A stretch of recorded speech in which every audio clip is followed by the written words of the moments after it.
Hello learners, I am Professor Ashish Ranjan from the Department of Education, University of Delhi, and I shall be discussing today from the course Contemporary India and Education, unit number Equality and Equity in Education, and within that I shall be looking at a very important theme for all of us, and that is the constitutional provisions for promoting equality. I repeat once again, constitutional provisions for promoting equality.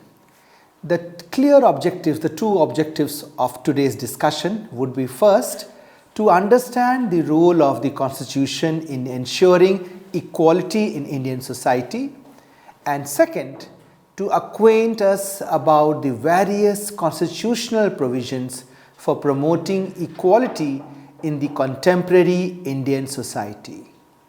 Now, the Constitution of India is the most important document for any citizen of India.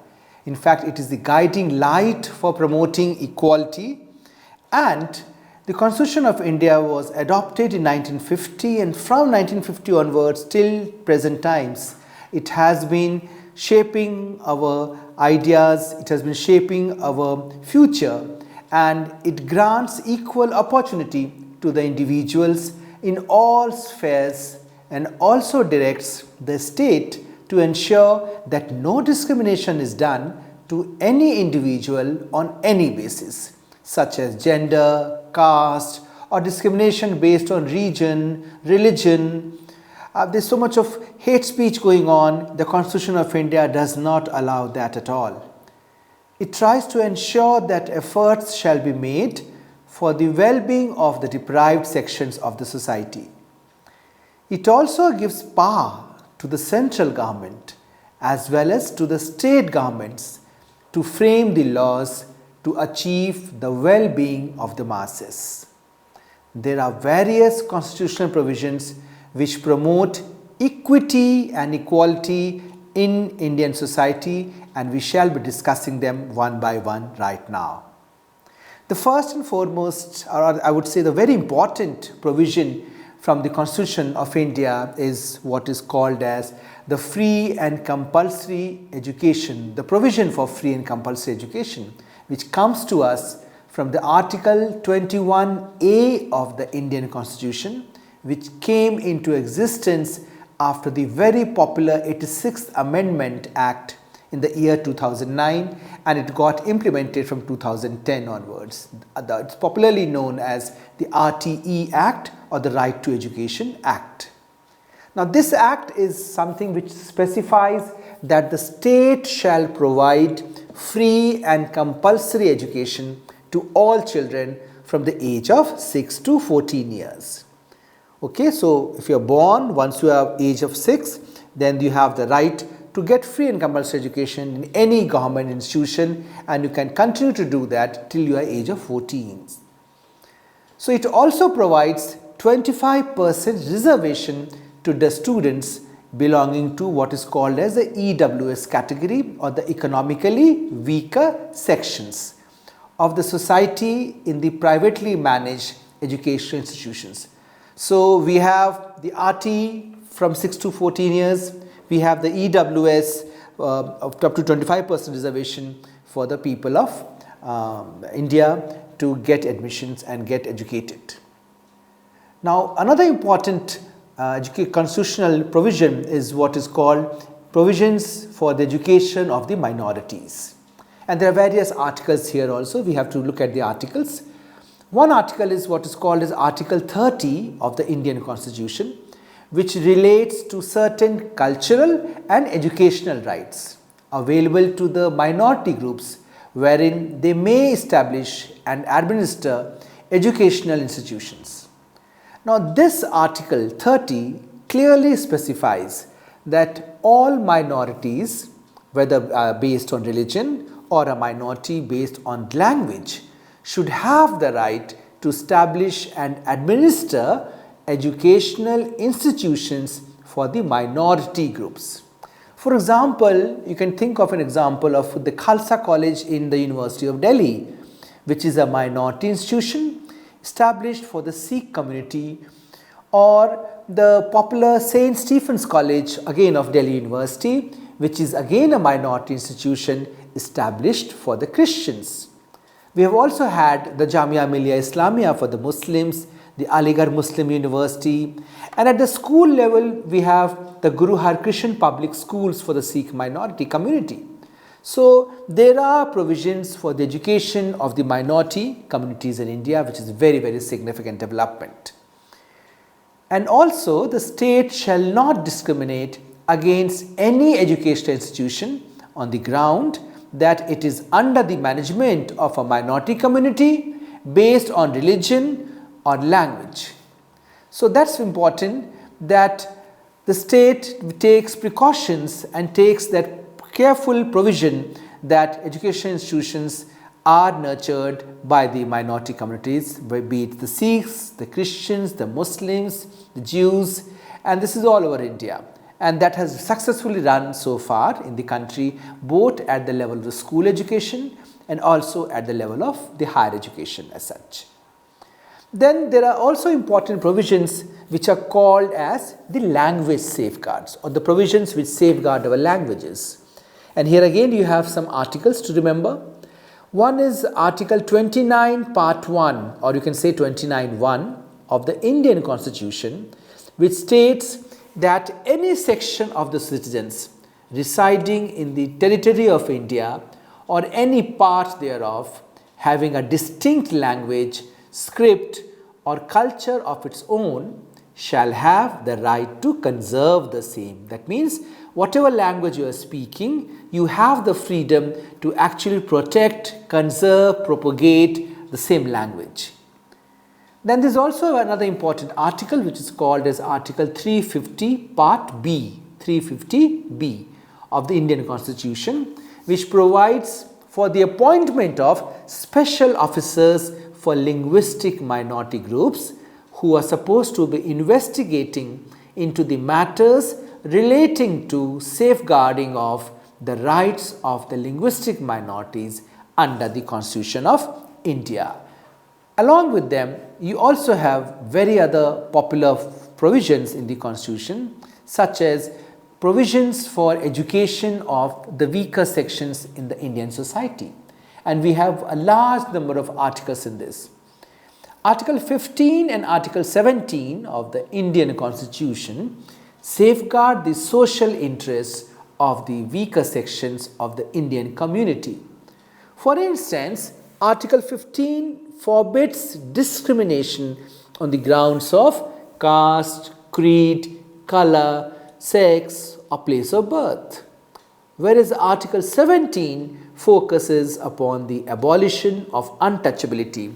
You recall that when India became independent, I think there was this concept of untouchables who would not be allowed to come to the water tanks and drink water or come to the temples.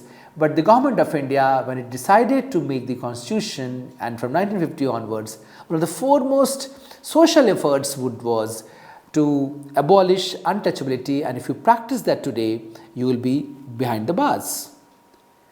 Similarly, Article 46 of the Indian Constitution establishes that the federal government is responsible for the economic and educational development of the scheduled castes and the scheduled tribes. So the STs and the STs are also taken care of, and the economic and educational development comes from this Article 46.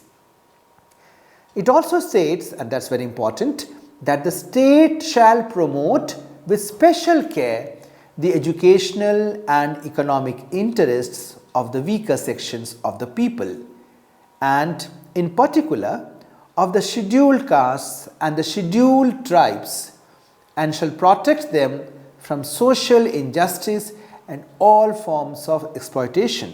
In fact, we have a very important ministry today, which is the Ministry of Social Justice, which takes care of the education for the weaker sections, and it takes care that they are not humiliated, they are not having any unequal experiences in their classrooms or at the workplaces and in the higher education institutions as such. Along with this concern for the weaker sections, the constitutional provisions are also regarding promoting or secular education in India. You would remember, students, that India is a secular country as per the constitution. That is, it does not have any national religion, and all religions in fact are equal in the eyes of the Constitution of India. Some of the articles which ensure the secular nature of educational institutions would be as follows. First and foremost would be the Article 25 Part 1, or we can call it as Article 25(1) of the Constitution, which guarantees all the citizens the right to freedom of conscience and the rights to profess, practice and propagate their religion. Then you also have this Article 30, which maintains that the state shall not discriminate in granting aid to educational institutions maintained by the state or receiving aid or out of state funds on grounds of religion, caste, race, language and any one of them. Then you have Article 28 Part 1, or we call it as 28(1), which states that no religious instruction shall be provided in any educational institution if wholly maintained out of the state fundings. Article 28 Part 2 states that nothing in Clause 1 shall apply to an educational institution which is administered by the state but has been established under any endowment or trust which requires that religious instructions shall be imparted in such a institution. Article 28 Part 3 further states that no person attending any educational institution by the state or receiving aid out of the state funds shall be required to take part in any religious instruction that may be imparted in such institutions or to attend any religious worship that may be conducted in such institution or in any premises attached thereto, unless such a person, or if such a person is minor, his guardian has given his consent thereto. So these are very, very important articles 28(1), 28(2) and 28(3), which are talking about secular education in India. Remember, your work schools, your colleges are supposed to be welcoming all religions, and they are all to be promoting secular education, and that spirit has to be maintained. Along with this concern for respect to all religions, the Constitution has also a large number of provisions which talks about equality of opportunities in educational institutions. That's very, very important, that we are a diverse country, so everyone should be getting the equal opportunity to participate and get educated. And we have again a series of articles in this. Article 29 Part 1 of the Indian Constitution states that no citizen shall be denied admission into any educational institution maintained by the state or receiving aid out of state funds on the grounds of religion, race, caste, language or any one of them. So, if you are an Indian citizen, you have full freedom to join any educational institution and get into higher education. The state will always welcome you, no one can stop you. Remember this. Then along with this, you also have a series of fundamental rights in the Indian Constitution, which also adopt the threefold ideas of equality, liberty, justice and fraternity. All these are very, very important words: equality, liberty, fraternity and social justice. You can read it that way. So, the fundamental right of equality clearly signifies that in the court of law, no distinction can be made on the basis of any position or any caste or any class or any creed. Side by side, the right of equality of opportunities is also provided. India also has a lot of provision regarding instructions in the mother tongue. That's very, very important. the language which you speak in your home, which your mother talks to you, and when you were a child, you have been talking to your parents. So India is a multilingual state. The Constitution of India recognizes that, and the Constitution of India has also emphasized that we are a diverse country, and on this diversity it mentions that the study of one's own language is also a very, very fundamental concern, and it's a very fundamental right of the citizens.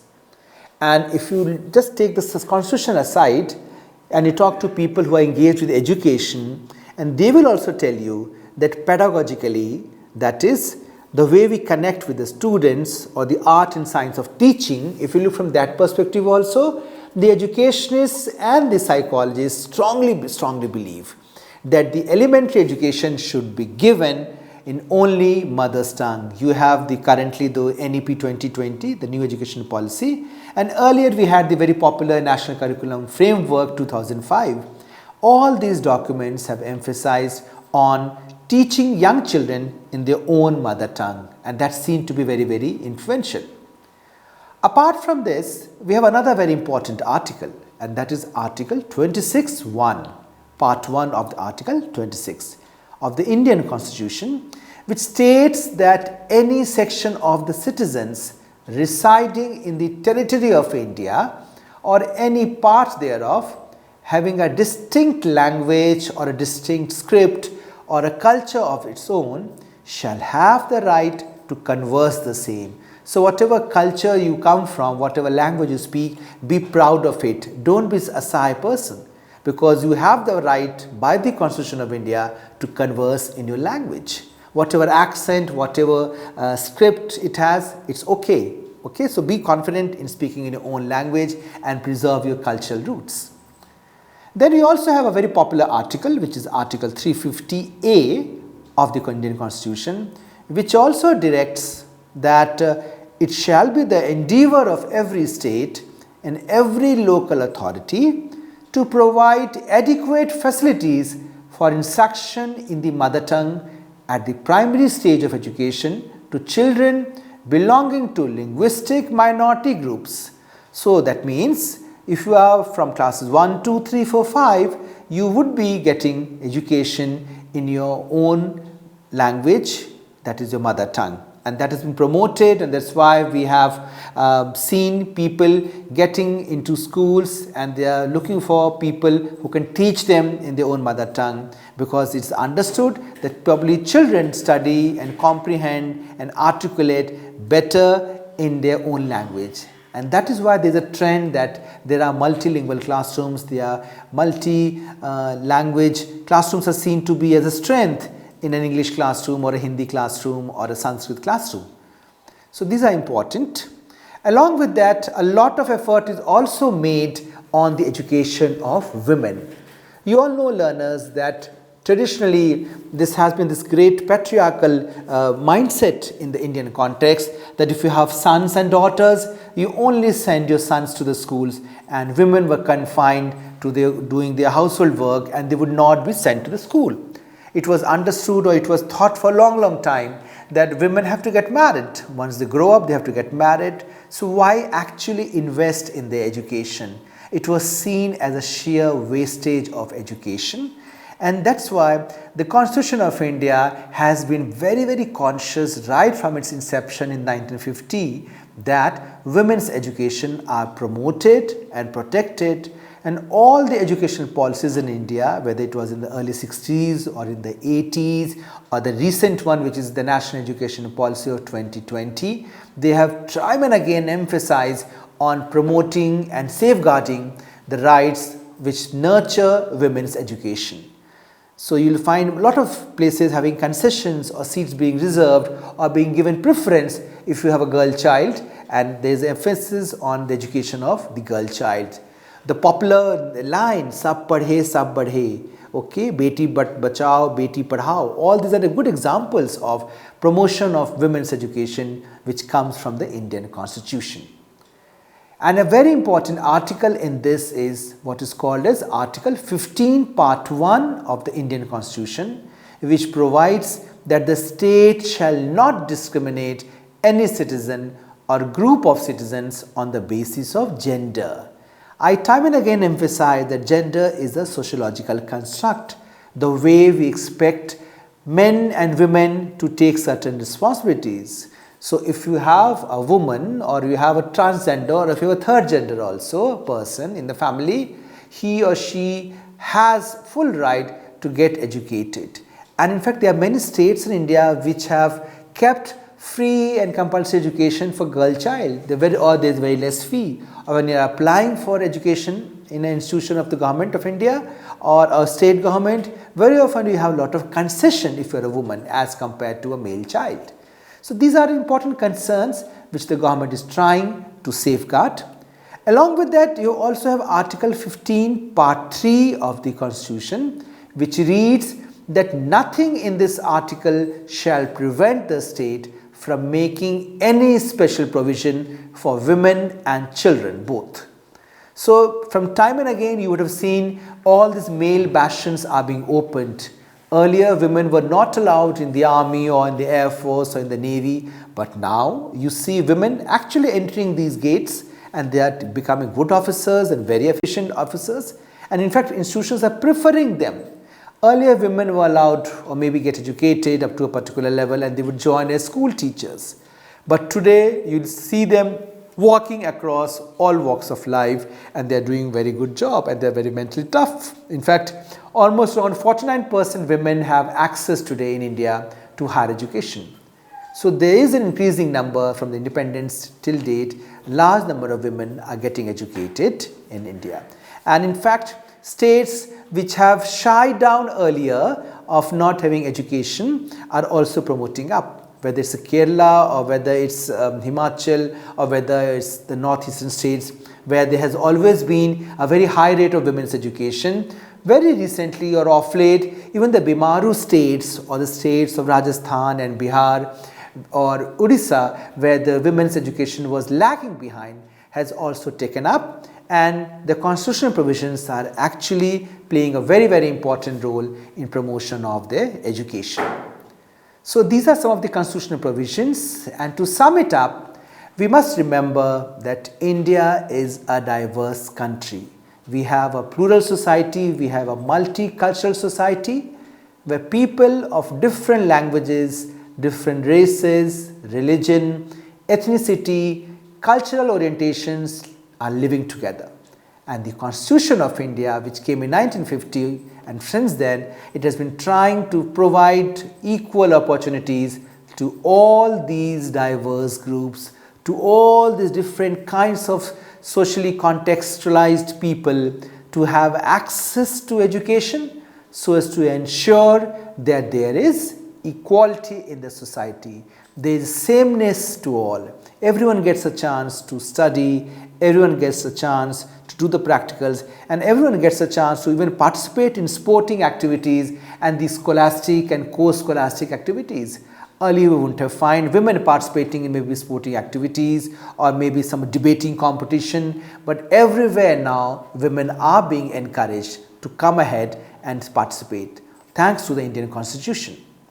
Along with that, there are also many basic provisions in the Constitution such as the fundamental rights, which talk about the right to equality, right to liberty, and right of promotion of your own religious values and opening your institutions. There are a series of fundamental rights which all protect and promote the idea of equality.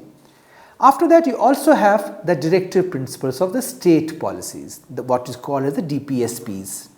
Okay, and they also are very important provision in the Constitution of India to promote equality, and they provide various special rights, all kinds of rights are there. It's very detailed because of shortage of time I cannot probably tell you all the rights, but there are various special rights, and the acts provide the roadmap for creation of an equitable society, a society which is fair to everyone. So that's why you keep seeing from time and again, you will keep seeing that there are amendments in the Indian Constitution, or the government comes up with certain provisions which actually tries to make equitable society. I'll give an example from Delhi government. Delhi government decided recently to keep the Delhi Transport Corporation's buses free or freely available for women of Delhi. And that's a very interesting and that's a very popular step. And there were the results seen that women started traveling more, especially those who were working as domestic maids or those who are working as peons or those who are working in households. They have to go early. So the buses become very, very helpful for them. So more women could come out, they could travel on the road, and that's why they got equal opportunities to participate in a large number of economic activities also. So look how one rule or two rules or maybe certain amendments in a constitution can create an immense, I think, a scope for women to come out and participate and contribute to the making of the nation as such. Along with that, instructions in mother tongue are being encouraged. Of course, we have a love for English, we know that. In India, we have a love for English and we want our children to go in this English medium school right from day one. But we also need to ensure that the Constitution of India has given us provision to speak or talk or maybe imagine also in your own mother tongue. And educationists and researchers have found that if the children are learning in mother tongue, it's better. You try, why don't you try yourself? I give you an example in English, you might not understand. But the moment you have an example from your own cultural context, the moment you have an example from in your own language, you'll immediately understand, you'll be immediately able to connect. Similarly, there are concerns for equal opportunities in the educational institutions, and there are certain seats also reserved. The Government of India reserves seats for the scheduled castes, for the scheduled tribes, for the other backward classes, for the economically weaker sections, for children and widow of the armed personnel, and also for persons with benchmark disabilities. So if you have up to 40% disability, you will get an opportunity to study in the higher education institutions. So we need to be aware, we need to be reading our Indian Constitution, and we should be looking into the provisions of promotion of equality and promotion of equity amongst us in the Indian society. Along with that, do not forget the very, very punchline, or I would say the very important line of the Indian Constitution, and that is, we are a secular place. We are a secular country. We are not a theocratic country. We are a secular country which does not have any one single monolithic homogeneous national religion, but we have multiple religions. And that's why the Constitution of India encourages all religions and promotes and protects all religious practices, and we appreciate multiple views and multicultural identities also. There are provisions for that. You can go in details about the Constitution and you will find this is one of the hearts, this is the main core ideas of a secular education and secular spaces in the country. Just as there are provisions for education for the weaker sections, especially for the other backward classes, and also for the scheduled castes and scheduled tribes. And the Indian Constitution establishes that the federal government is responsible for the economic and educational development of the scheduled castes and the scheduled tribes. That's very, very important. And right from independence onwards till the present times, we have seen the state has endeavored to promote education of these classes as such.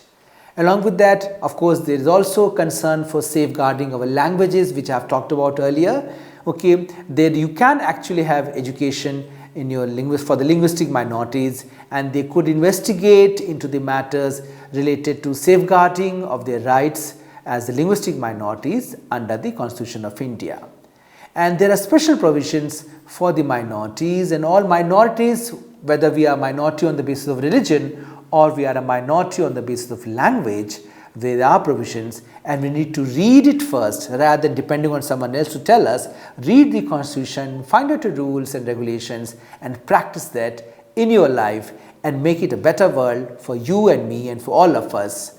Thank you so much, and I hope you were able to understand. Thank you.